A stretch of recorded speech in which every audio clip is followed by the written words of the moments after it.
to build another guitar stand so that my other guitars don't have to be jealous for not being on the treble clef stand I built last video. I started by sketching out a basic idea, something inspired by the dragon heads you often see on Viking ships. My plan is to optimize the design for my dual extruder 3D printer to make things easier for myself when modeling. Especially since I'm an absolutely beginner in Blender. I split the design into separate parts that made the initial 3D shaping a lot easier.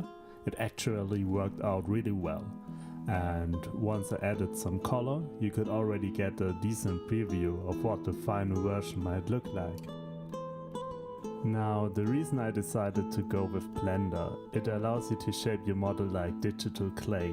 Since my main goal is to use the 3D printer, this gives me a ton of creative freedom. The downside, I have to learn everything from scratch. If anyone watching has more Blender experience, I will be super grateful for any tips. I'm experimenting a lot and still have no real clue what I'm doing.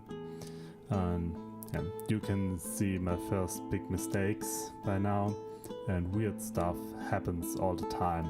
Still, I was confident that if I stuck to the plan, it would all work out. The plan was to create one model per color, so 2 models total, a base body and the darker decorative part. Later I just subtract any intersecting area from each other. In Blender that approach actually worked out okay-ish, but in my printer software, a total chaos. Things looked weird. So back to the drawing board. After a few tweaks and test runs, weird stuff started happening again. But at least I managed to import a complete dragon head into the 3D printer software. Now I only had to split it up and a crash. Over and over again. At one point I was so frustrated I seriously considering just grabbing a clean pre-made model of the internet and slap it on. But nope, my stubbornness has won. I started again from scratch. Using all the lessons I learned, I finally built a clean, error-free model. This time I decided to stay closer to a 2D style, which is a lot less error-prone in Blender. To compensate, I added a few more decorative elements to the head. Now you can watch me modeling for a few seconds. By the way, the background music in the video is all safe-made again. Can you recognize each track? Let me know in the comments.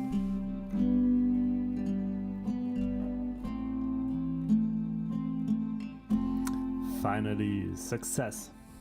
We now have a version that's actually printable, no error, no crashes, everything runs smoothly. The only compromise is a small bridge between the 2 color areas, but you won't see that later, so it's good enough. Time for the printer to get to work. I once again choose wood filament, it just looks so good. But of course other color variations would also be cool, maybe black and red or white and blue, or glow in the dark filament could be awesome too. A lot of ideas for future project. Now that the 3D printer parts are done, we just need the wood elements. Just like last time, I made those with the CNC machine.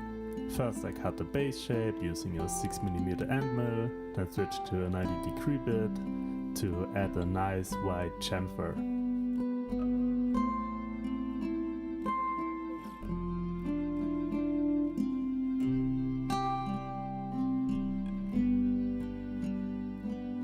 After cleaning up the dust, we are already done with the CNC. If you saw the last video, you might remember how much trouble I had getting the wood parts out of the frame. No idea why I didn't think of using a jigsaw back then. It made my life so much easier this time, and the results were way better than expected. That's definitely how I will be doing it from now on, if I stick with the wood and 3D printed combo. I do like how it looks, but if I went full 3D print, I could improve the design even more. Only problem, my printer isn't big enough for that. But maybe this is the excuse I need to buy a bigger printer. It's a hard decision. Anyway, back to the stand. We still need a nice chamfer on the backside. I use my router for that, still very unprofessionally mounted to my mobile workbench. I really need to secure that to a proper wood panel someday. Then I just had to pre-drill a few holes using a jig, sand everything down and apply some stain. Unfortunately, I either forgot to record some parts or lost the footage in my digital mess. So the wood in the video are already dark brown and I'm already on the third coat of stain. But you get the idea, I made the wood darker. Now we are ready to assembly. Unfortunately, I had a rough start. I cracked the middle section with a screw. Yeah, here's a close-up. Not great, but there's always a plan B. 3D printer saved the day. I can't tell you how much I love that thing in moments like this. After printing the replacement, we were good to go again. The next round of screws went great, but of course the next issue wasn't far off. When trying to insert the two inner head halves, the horn clashed. Luckily, I had anticipated this and already had a plan. Heat up the plastic to make it flexible and twist the horns into place. I roughly bent them first to align the pieces in the assembled position, then heated and reshaped them until I was happy. And this is the result. Pretty cool if you ask me. Back to the assembly. We glued the halves together and let them dry for half a day before repeating the process a few times.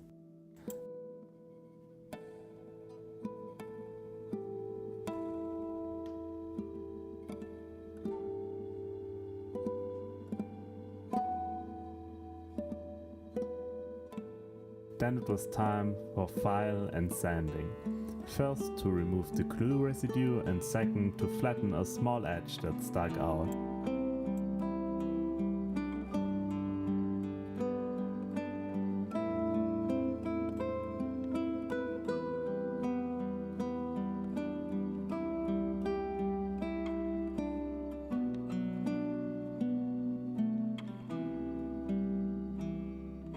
Once everything was smooth, it just needed a quick dust off and it was time for the finish. Once again, I used wood oil. I've still got plenty and the result always looks great. After the oil dried, I added primer and clear coat.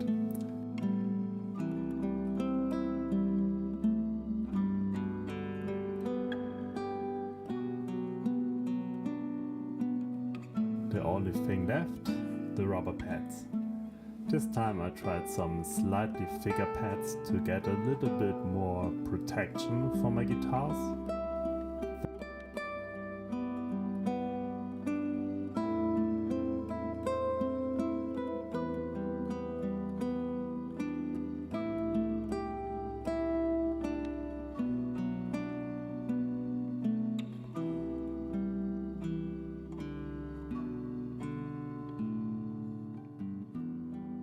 Thanks to the self-adhesive bag, they were super easy to apply, and due to the dark wood, the rubber pads don't disturb the beautiful look.